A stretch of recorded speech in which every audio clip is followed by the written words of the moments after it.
Well, happy Saturday, beautiful people out there. Sending nothing but love, peace, and positivity your way. I'm sitting out here waiting and thinking. And once I get to start thinking, I get these spiritual downloads, and then here I am talking to you, chatting away. You know, um, Sometimes I feel like this is so much better. Talking to you guys through the video because I don't have to worry about being interrupted, and it doesn't matter who judge and who have good or bad opinions. I'm just doing my work, being obedient. So what came to mind as I stand here and look at the beautiful view of the ducks in the pond, um, this message really is for those who are on the same journey as me, who's really trying to break generational curses or spells or bad habits that's been passed down from generation to generation. And these are things that I'm observing and learning. As a Sag, we are very, very good at really, really studying people, and we find, I'll just say, society and the flow and the norms very, very interesting. And so, even though I haven't really dated a lot, or I don't have a long list of body counts, I do know enough, observed enough to where I can kind of speak on this topic.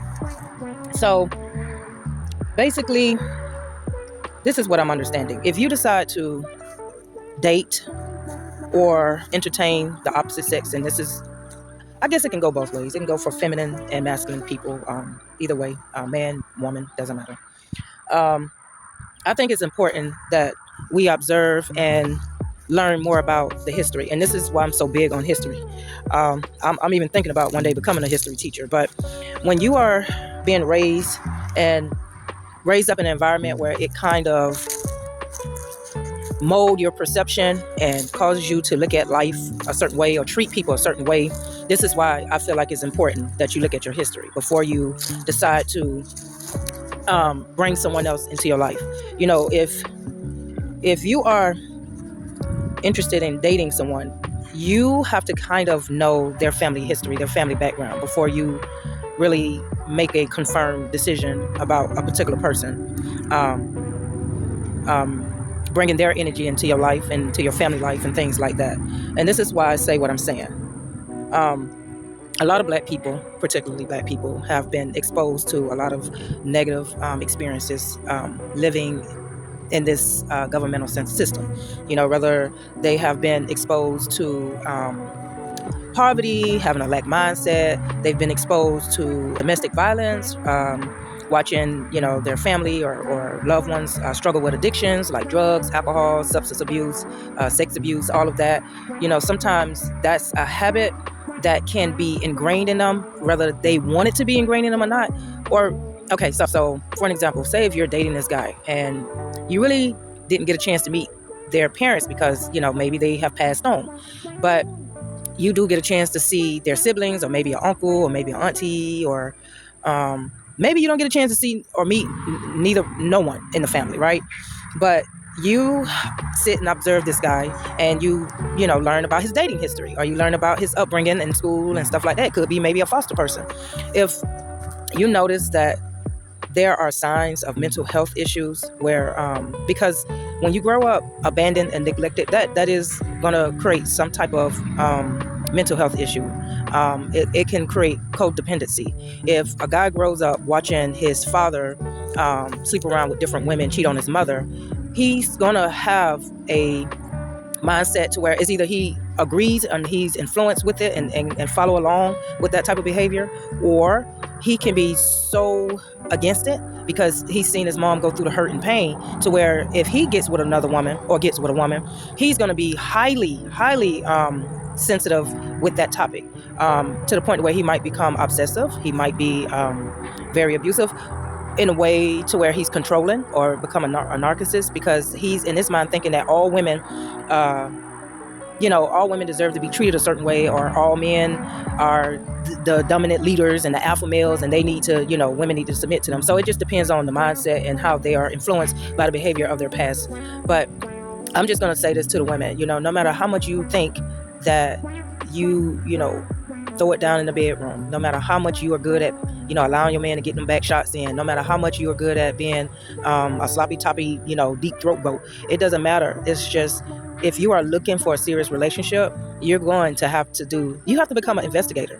You really do. And I'm saying way before you even accept the invitation of a title of being exclusive, you have to, if you want to have a peace of mind and not have to be, stressed out throughout your relationship about, your man being influenced by social media or these BBLs, and being influenced by the person that they're working with, females on the job, and wherever that he goes, he's going to run into females. If you don't want to be overly stressed about whether you can trust this individual, you will already have the answer, and you'll know how to act accordingly once you study that person's, not only that person's personality, but the history or the background of that person. And it goes both ways. I mean, men that are interested in a certain woman, say if you get lucky and you run into a woman that have been brought up in a healthy household with both parents, and it's a balance of the masculine and feminine energy, you got to look at the woman's associates. You got to look at who the woman seemed to enjoy hanging around. You got to look at how many heartbreaks this woman have been through, because sometimes once a woman is scorned, and a woman is feeling bitter, but yet she still wants to give love a try, some of those remnants, it can affect the relationship and cause a woman to act out of character and things like that. I'm sorry, y'all, I had to go find me a shade. I love the sun, but I didn't want y'all to be blinded and couldn't see me either. But anyway, so yeah, I really felt the need to come on to talk about that. And like I have said before in my previous videos, as a disclaimer, I'm not a relationship therapist or coach. I'm not licensed. I'm just an individual that study, or in my mind, I observe some of the things that people do when they are in relationships, and the behavior patterns. Probably should have took up sociology and became and got a degree in that. But yeah, in order to, it seemed like to me, to break the generational curses, you got to know what is hindering the growth and what are most of your family members struggling with. And I noticed in a lot of stories, a lot of talk shows, a lot of videos I've watched, a lot of things that I have heard, many families, many Black communities, they struggle with DL, guys, playing this role, pretending that they are straight heterosexual men, but in the hidden dark, in the secrets and the shadows, they prefer to be with the same sex. Women as well, but it's more accepted more with the women being lesbians than, for some reason, than the men.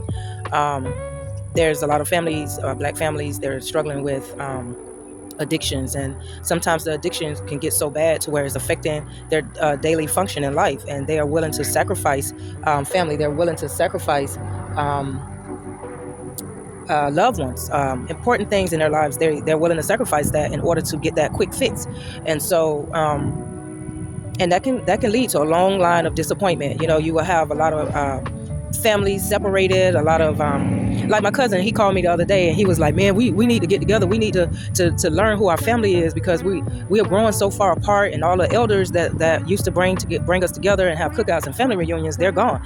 And I don't want to mess around and end up sleeping with my cousin. But I'm like, dude, I do agree. Yes, we do need to know who our family members are, and we need to stay in touch. But at the same time, when you got a toxic family bloodline, it is hard to look forward to sitting and joining in, because you'll either have a family member with addiction that's always, trying to go after the ones that got their life together, that have money. I mean, it ain't a lot of money, but they got something stable in their life, and they feel like, okay, let me go leech off this person. Or you got cousins that actually believe in incest and don't mind, going after the fine cousin, and they feel like that's cool and that's okay. You got families that look down on the ones that's struggling and study, instead of trying to give out a helping hand and try to make sure everybody is good in the family. You got the ones that got more money and they uppity, and they feel like, I don't want to have nothing to do with that group of people, because they all live in the projects, or they all depend on government assistance. So it's just so much division that take place in a lot of the families, and it a lot of that behavior and that mindset leaks into people relationships. So no matter if you are dating someone that's not related to you and that's outside of the family, if you do not know their family history, their background, their upbringing, their mindset, like I said, sometimes when you are brought up in an unhealthy household, a toxic family, it's either you join in and carry on the negative behavior, or it causes you to act the opposite of them, but it's sometimes still in a negative way.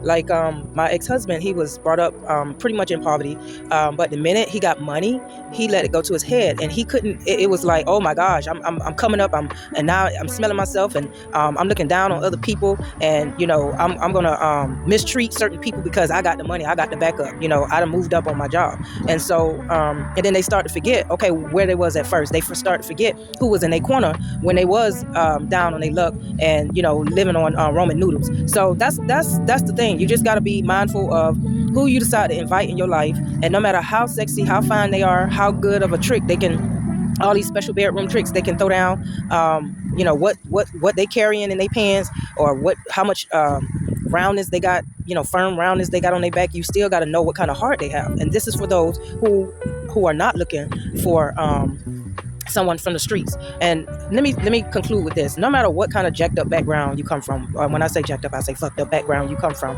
at the end of the day, whether you want to go through a spiritual awakening or not, you will be put in a position to where you got to sit down and clean all of that toxicity that you learned, all of that negative shit that you done instilled in your brain and your heart. That's going to get cleared out your system, whether you want it to or not. Sometimes it's better to just realize that you need to go ahead and do it and say, you know what, I need to make some changes. I don't want to carry on this type of behavior, and then, and leave this kind of mindset and legacy in my family. Sometimes you got to go through losing a lot to the point where you almost losing your mind. See, let me tell you how the divine works. The divine will put you in a situation where you almost lose your life. You lose your wife, you lose your kids, you start losing your materialism, your materials or tangible goods, and to the point where now you down on your luck and you don't have no one to turn to but your inner self. You and your inner self, your divine and your inner self, your spirit guides, your spirit team, you're going to have to sit down and have a, what they call it, the come to Jesus moment. But, that's just a term that people use. I mean, I have my own thoughts about that. But yeah, regardless, you got to really face the reality that everything ain't permanent. You got to face the reality that everybody isn't going to be the same.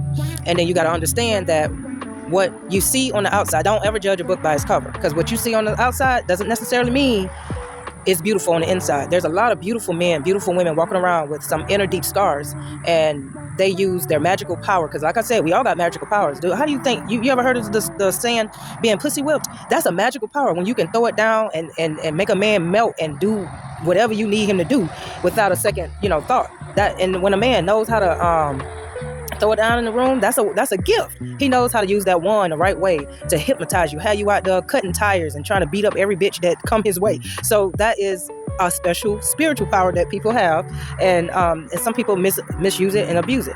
So I'm going to leave this video on this note. Just know that you are brought into this world to fulfill a purpose. And like I said, it can be a negative or positive purpose. But let me tell you how the divine works. No matter even if it is a negative purpose, they'll sit you down and get it flipped over to a positive purpose. That's why I said, so as above, so as below. Everything that we experience in this world deals with duality, polarity, and the yin and yang energy. So it just depends on where you at in life and what kind of life that you spiritually signed up for. That's going to determine how things are going to work out in your life, whether you repel blessings or whether you receive blessings. It just depends on your heart and your mind and your bloodline. So with that being said, guys, I love you. Stay positive. Keep your head up, and peace out.